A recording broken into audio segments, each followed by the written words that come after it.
Bonjour, dans cette nouvelle vidéo, on va essayer de comprendre pourquoi le cerveau humain est capable de se laisser berner par les tours de magie.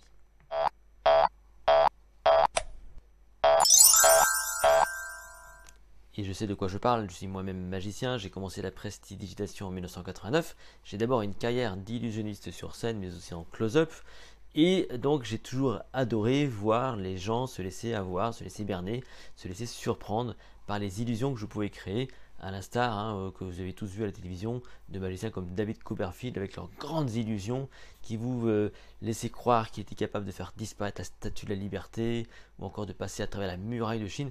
Et ce qui est toujours très intéressant avec les tours de magie, c'est que ça laisse personne indifférent. Donc ça intrigue, ça amuse, ça bluffe, ça surprend, parfois même ça énerve, mais de toute façon, ça ne laisse jamais personne indifférent. Ce qui est super intéressant, c'est pourquoi et comment le cerveau se laisse berner par ces tours de magie.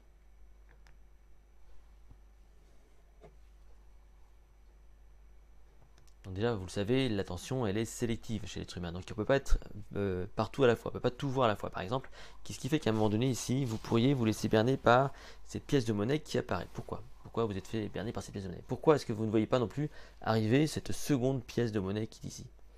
Deux pièces de monnaie, pourquoi? Et pourquoi, à un moment donné aussi, pourquoi cette troisième pièce de monnaie ici, vous ne la voyez pas apparaître? Trois pièces de monnaie qui apparaissent. Qu'est-ce que vous n'avez pas regardé? À quel moment votre attention vous a fait défaut?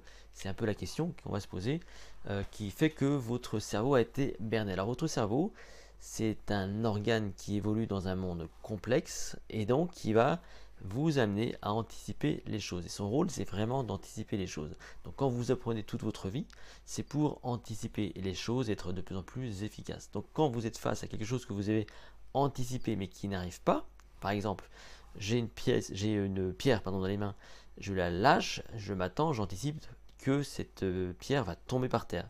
Ce qui n'est pas le cas, admettons, elle reste en lévitation, donc là il y a un bug.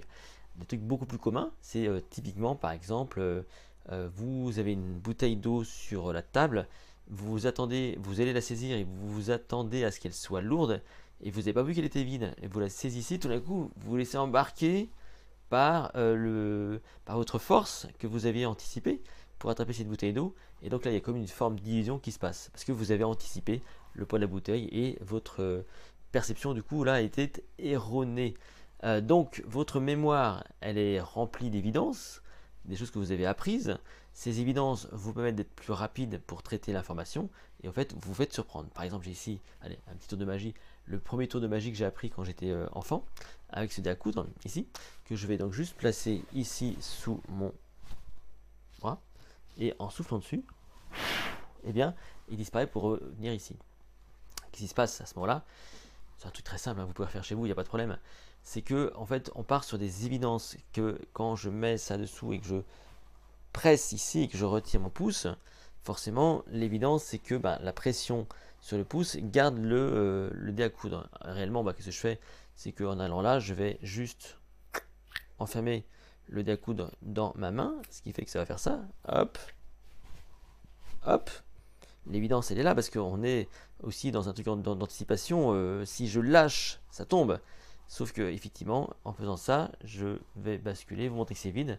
Et j'en profite ici, sous couvert, d'en retrouver et récupérer le dé à coudre. Un truc très simple que vous pouvez faire avec vos enfants, avec tout ce que vous voulez, mais qui montre bien justement cette capacité du cerveau à anticiper les choses, à se baser sur des évidences et au final à se laisser berner tout simplement. Notre cerveau donc s'appuie sur des suppositions, ce qui va créer donc des raccourcis pour être efficace dans la vie de tous les jours.